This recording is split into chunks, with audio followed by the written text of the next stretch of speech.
Tonight, the world stage is alive with movement, from Washington's high-stakes diplomacy in Asia to a shocking museum heist in Paris and a humanitarian mission unfolding in Gaza. Each of these stories connects to a larger question: who really holds influence in a world that's constantly shifting? Welcome to World in Focus, and here are the top headlines of the day. After wrapping up a whirlwind visit to Malaysia, US President Donald Trump has arrived in Tokyo, the second stop on his three-country tour of Asia.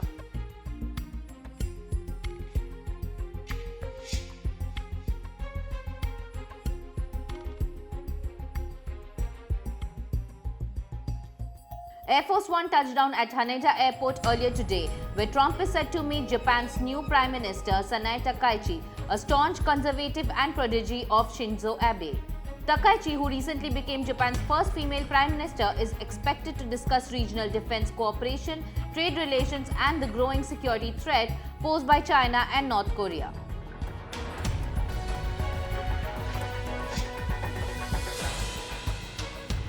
In Paris, authorities have made a dramatic breakthrough in one of the most audacious thefts in recent memory.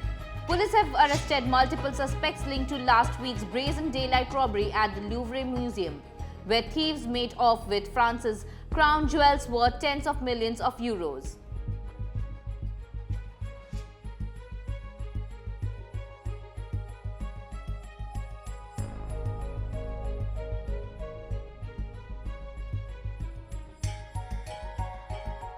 According to French prosecutors, one suspect was caught attempting to flee the country, while others were tracked down through surveillance footage and communications intercepts.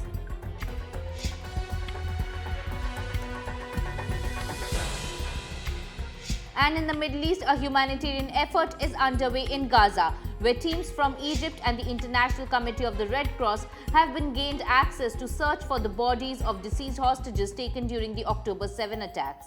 Israeli authorities confirmed the operation, the first of its kind since the conflict reignited, calling it a vital step in providing closure to families who have waited months for answers.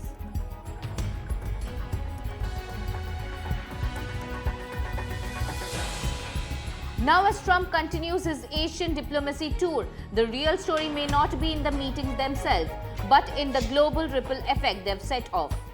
Let's take a closer look in tonight's World in Focus deep dive. World leaders in Malaysia are now working to strengthen economic and trade ties in the wake of President Trump's departure from the ASEAN summit. His exit left behind a flurry of deal-making and a complex geopolitical puzzle, one that could redefine trade relationships across the Asia-Pacific region. During his time in Kuala Lumpur, Trump oversaw the signing of 4 regional trade agreements and an expanded ceasefire pact between Cambodia and Thailand. However, despite the handshakes and optimisms, these deals did not include reductions in the steep US tariffs still applied to Malaysia, Vietnam, and other Southeast Asian nations. Instead, Washington hinted that exemptions could be negotiated later, keeping leverage firmly in US hands. Speaking before his departure, Trump said the US remains 100% committed to Southeast Asia, calling the region a key partner for generations to come. That statement coincided with news of a temporary tariff pause between US and Chinese negotiators, signaling a brief cooling of tensions between the world's 2 largest economies. But as Trump and Secretary of State Marco Rubio flew onward to Tokyo, other major powers stayed behind. China, the European Union, and Brazil are now driving the conversation, pushing for multilateral trade cooperation as a counterbalance to US protectionism. Chinese officials are promoting a renewed focus on the Regional Comprehensive Economic Partnership, or RCEP, the world's largest trading bloc spanning 15 Asia-Pacific economies and accounting for roughly 30% of global GDP. Analysts say this could serve as a strategic buffer against US tariffs, giving regional partners more flexibility to trade without relying heavily on Washington. Meanwhile, European Council President Antonio Costa met with China's Premier Li Qiang, raising sharp concerns over Beijing's decision to expand export controls on critical raw materials, a move that has rattled supply chains worldwide.